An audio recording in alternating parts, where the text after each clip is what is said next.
Hello everyone, uh, welcome back to Stocks for All.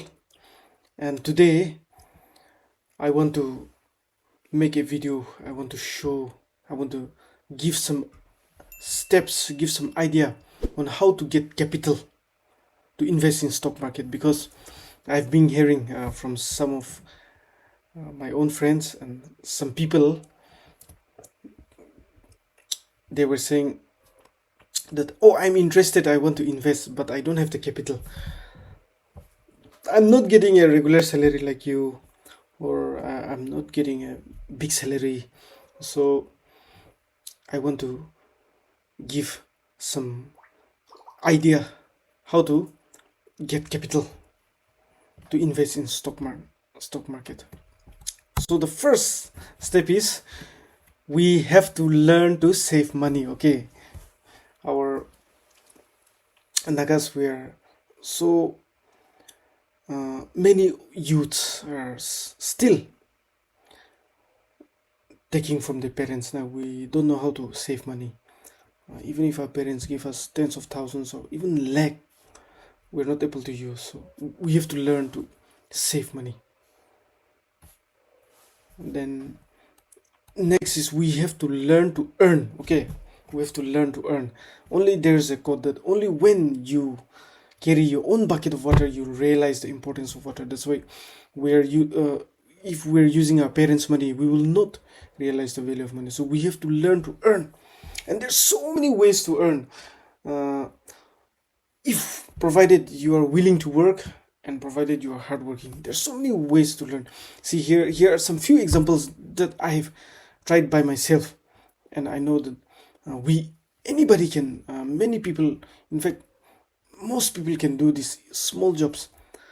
Now, this will not be your permanent job, but to get capital for the time being, now we have to learn how to do even small minimal work, like being a cook, babysitting, labor. I've tried that now, and driving also. I've done. I serve as a driver for about 2-3 months. Network marketing, I have tried that.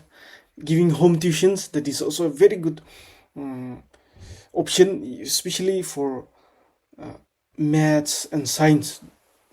There's so much demand. So if you are a PU or a graduate in maths or science or engineering stream, you can do this. Then there's freelancing work, even delivery guy. Now suppose you're not a well qualified person, you can go to do shopkeeping also. You can do. I was there for maybe a few months in a Xerox shop also. Okay, I have tried most of this. So we have to learn to earn.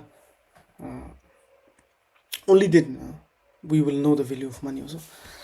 Next step will be to reduce expenses, unnecessary expenditure, like chewing tobacco, taking alcohol, going for too many outings or partying. All these are just a wastage of money.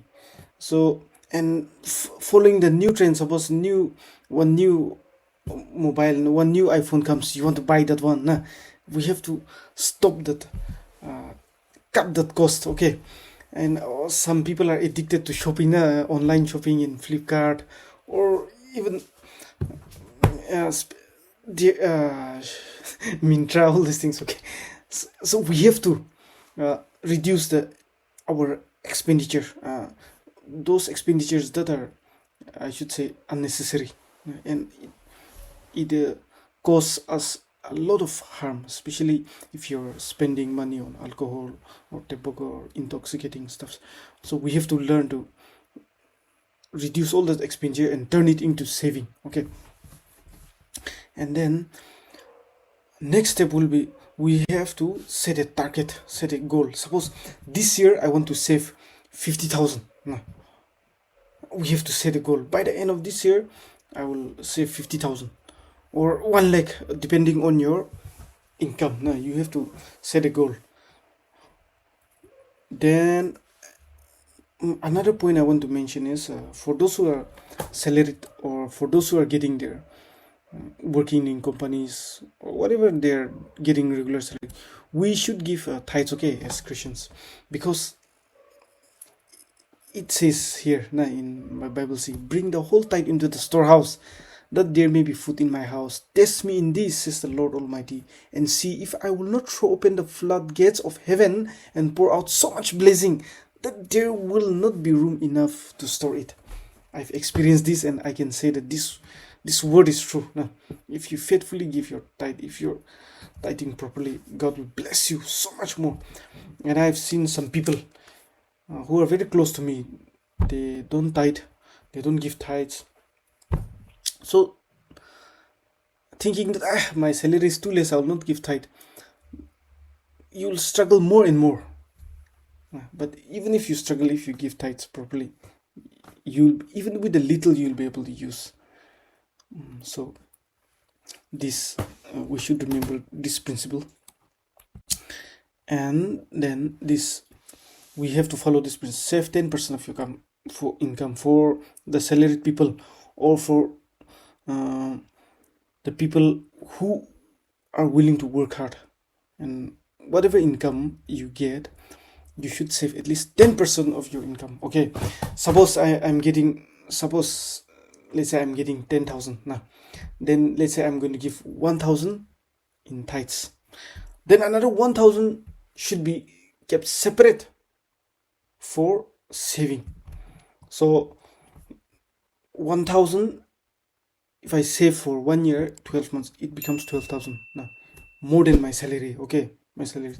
That's why we should learn how to save that. And how will you save that? The last will be, you should automate your savings. Many of us will be having YONO SBI or any other banking app.